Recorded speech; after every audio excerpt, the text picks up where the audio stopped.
Assalamualaikum warahmatullahi wabarakatuh. Nama Sahroni Saputra, NIM 190201022. Baik, saya akan mempresentasikan tentang materi perkuliahan Hukum Perikatan. Hukum perikatan adalah hubungan-hubungan hukum atau kaidah hukum antara dua orang di mana pihak yang satunya berhak atas suatu prestasi, sedangkan yang lainnya itu berkewajiban untuk membayar prestasi. Unsur-unsur dalam perikatan itu adanya kaidah hukum, ada subjek hukum, adanya prestasi. Kita lanjut ke perjanjian. Perjanjian itu adalah suatu peristiwa di mana seseorang berjanji kepada seseorang atau di mana dua orang itu saling berjanji untuk melaksanakan suatu hal. Unsur dalam perjanjian itu seperti adanya para pihak, adanya persetujuan, adanya tujuan yang hendak dicapai, adanya prestasi, adanya bentuk baik itu tertulis maupun tidak tertulis, adanya syarat-syarat tertentu.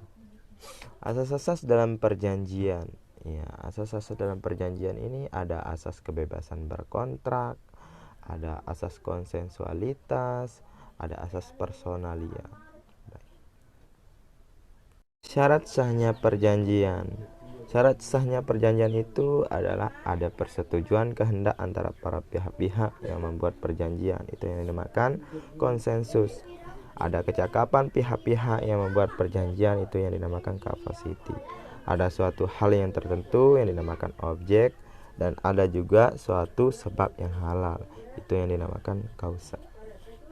Perjanjian bernama, yaitu perjanjian-perjanjian yang dikenal dengan nama tertentu dan mempunyai pengaturan secara khusus dalam undang-undang, misalkan seperti perjanjian jual beli, perjanjian sewa menyewa, itu. Nah, perjanjian tidak bernama, sedangkan perjanjian tidak bernama itu perjanjian-perjanjian yang belum diatur secara khusus dalam undang-undang, misalkan perjanjian leasing. Kita itu tidak asing lagi kan dengan perjanjian leasing, tetapi itu tidak diatur dalam undang-undang, atau setidaknya di Indonesia belum diatur secara khusus. Prestasi itu adalah suatu yang wajib dipenuhi oleh debitur dalam setiap perikatan. Jadi setiap debitur itu harus mempunyai prestasi, karena prestasi itu sama dengan objek perikatan. Lanjut ke wan prestasi. Wan prestasi itu adalah tidak memenuhinya sesuatu yang diwajibkan sebagaimana yang telah ditetapkan oleh perikatan. Faktor yang menyebabkan wan prestasi itu ada dua, yaitu karena kesalahan debitur, baik yang disengaja maupun karena kelalaian. Yang kedua itu karena keadaan memaksa atau overmatch. Jadi di luar kemampuan debitur. Debitur itu tidak salah. Nah, lanjut ke ganti kerugian.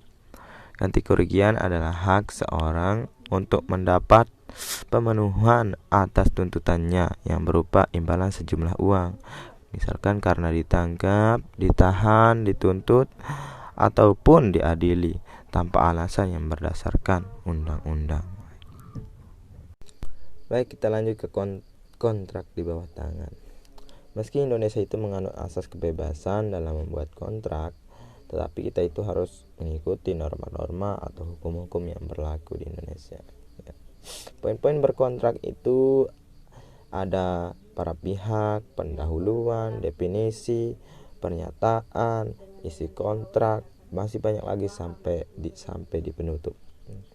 Lanjut, yang terakhir akta notaris adalah dokumen resmi yang dikeluarkan oleh notaris menurut KUH Perdata pasal 1870 dan HIR pasal 165, RBG 285 yang mempunyai kekuatan pembuktian mutlak yang mengikat seperti akta-akta yang boleh dibuat oleh notaris itu ada seperti pendirian perseroan terbatas atau PT, ada pendirian yayasan, ada warisan dan lain-lain.